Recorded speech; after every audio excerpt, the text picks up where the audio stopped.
Magandang araw po sa inyong lahat mga kaibigan natin at welcome back dito po sa ating munting channel Pinas News Review, kung saan re-reviewin po natin ang mga mahalagang balita dito sa Pilipinas. Mga simpleng komento sa mga issue dito sa Pinas. Yan ha. Yan ha. At ito, kapapasok lang po, matindi to. Ex-PRRD nagsalita, Enrile ginulat PBBM. Yan ha. Nagulantang tauhan pinasisibak na. Yan, mga kaibigan natin, ang ating bibigyan ng komento at reaction mula po ito kay News PH. Yan, nasa description po ang full video link ng balitang ito.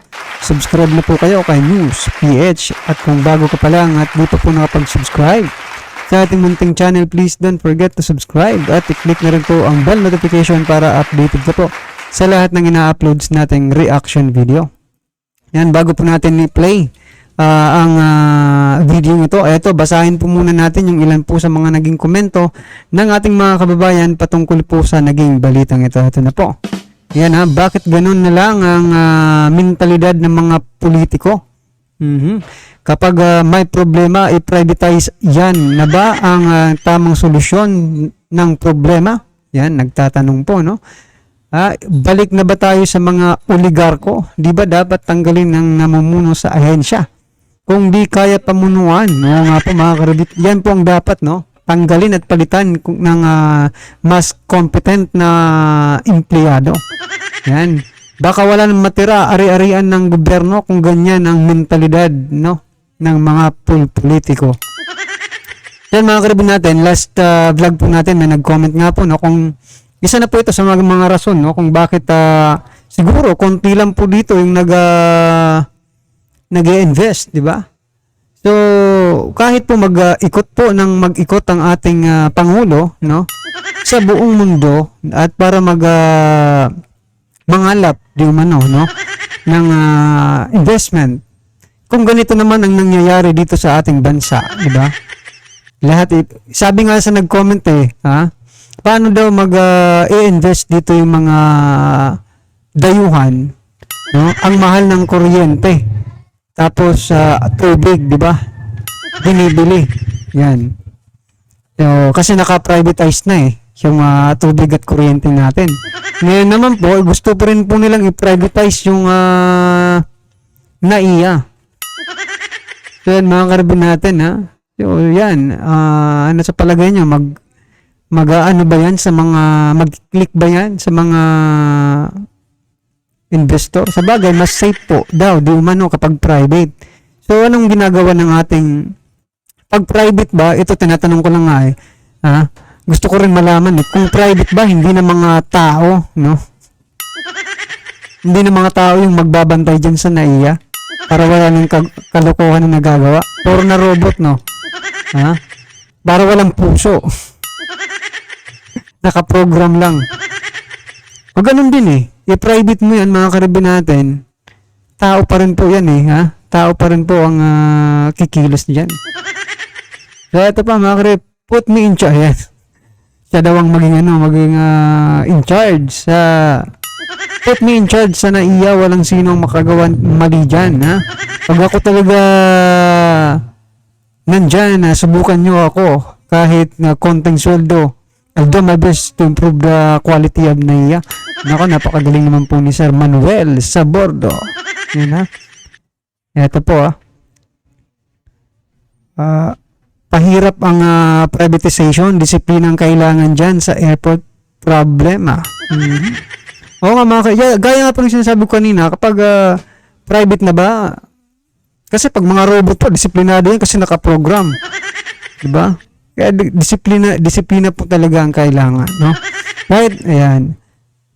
Tingnan muna natin kung paano mag-perform ang naging airport, no? Yan daw. Wag i-private kasi pag private may digmaan, may hirapan tayo mag-evaluate ng mga tao na sa iba't ibang bansa, no? Maliban kung kaya nila ibalik ang gastos. Kaparte dyan si Tatang Juan Enrile, malamang. Yan mga karibin natin ang ilan po sa mga naging komento. No, ito po ay patungkol po dyan sa nangyayari sa NAIA. na gusto na ni Enrile na or, di ba?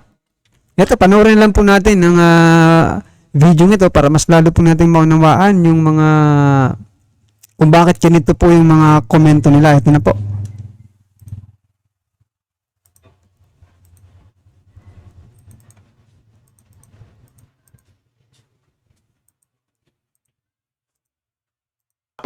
Kay Enrile na si Baki na yung mga pinuno yan.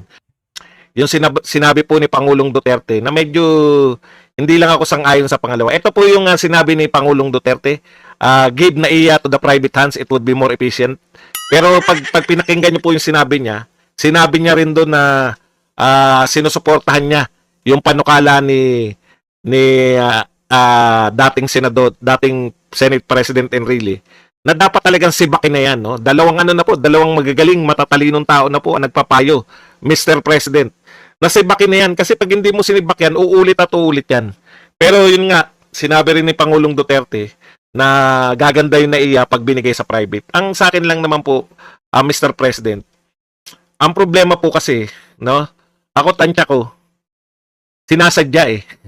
Siguro in any other time, kasi yung airport po sa Bulacan, international airport din yun. Yun po kasi dahil tinayo yan ng San Miguel, tinayo po yan ng private po magmamanage yan. Makukumpara po natin sila, di ba? Okay, pero in any other time, wag po ngayon. Alam niyo kung bakit, Ginoong Pangulo?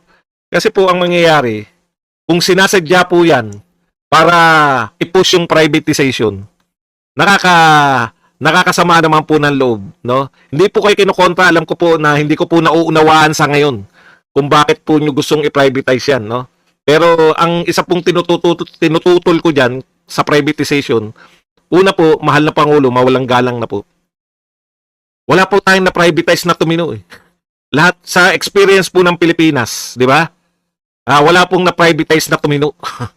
Lahat yan, Meralco, PLDT, marami pa, NGCP, may mga problema pa rin po tayo. Ikalawa, yun na nga, no? Kung sinasadya po yan, eto naman kung sinasadya. Malamang sa hindi kung sinadya. Kung sinasadya po yan, no? Ng mga nagtutulak ng privatization para maitulak talaga yung privatization, kawawa naman po tayo. Pucha, binigyan pa natin ng premyo. Di po ba? Premiuhan pa natin yung mga nananadya po na wasakin yung ating airport.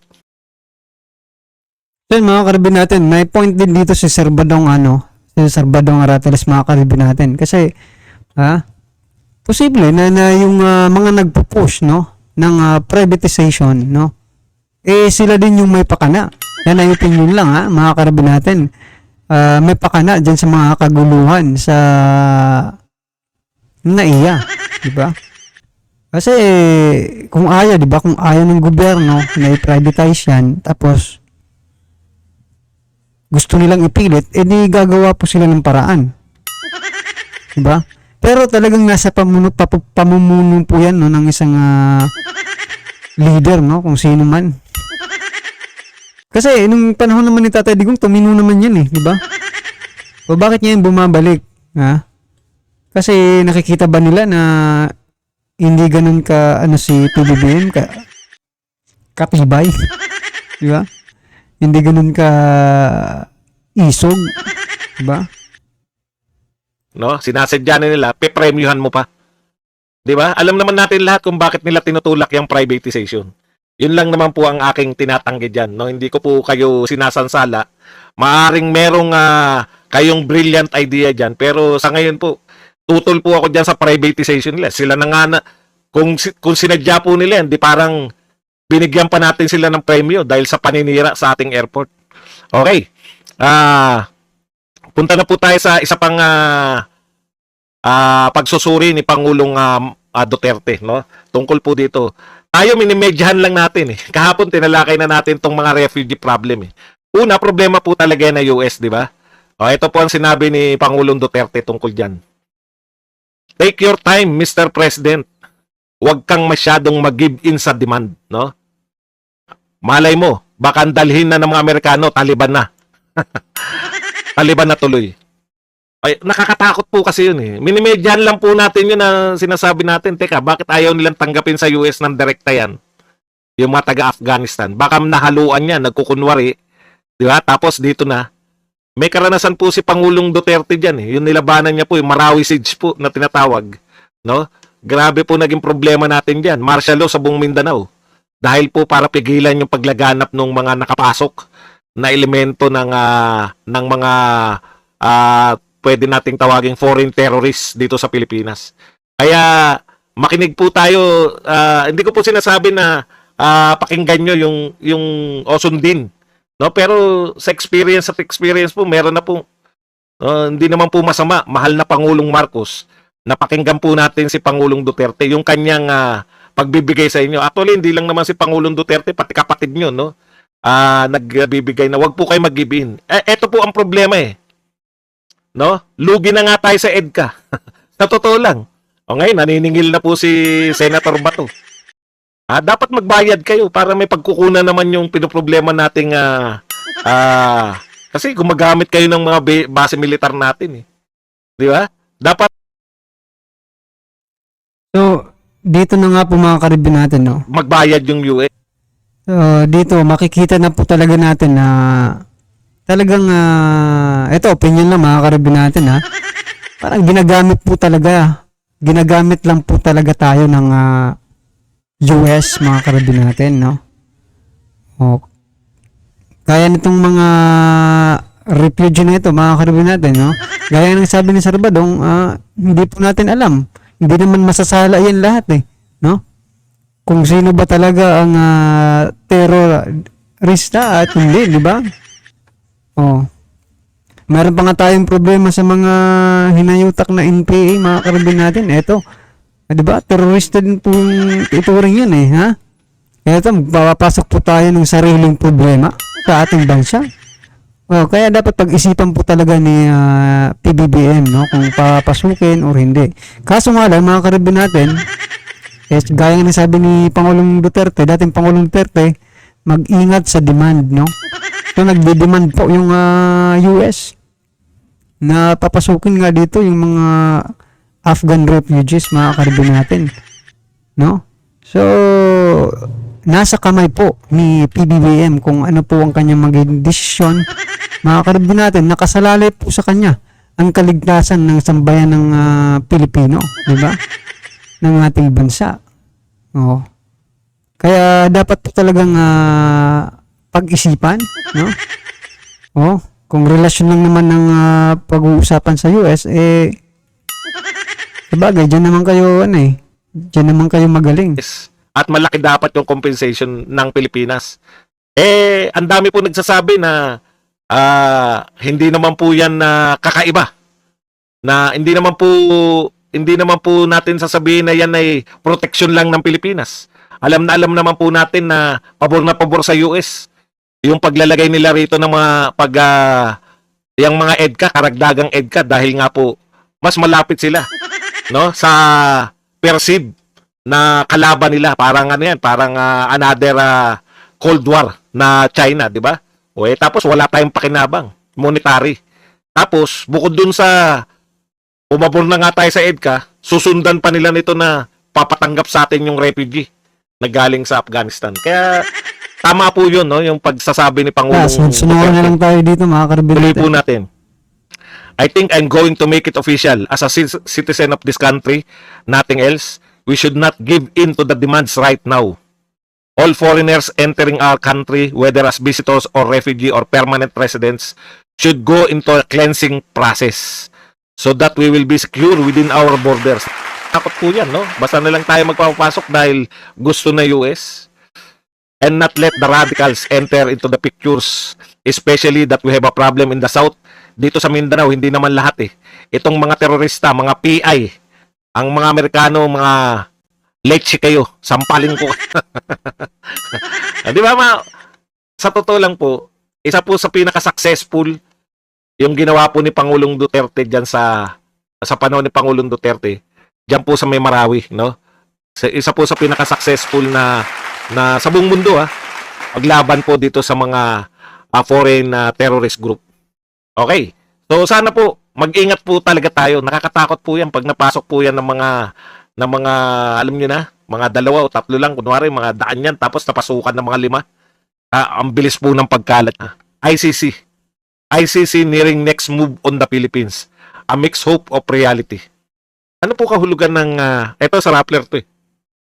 Ano po kahulugan ng ICC nearing next move? Malapit ng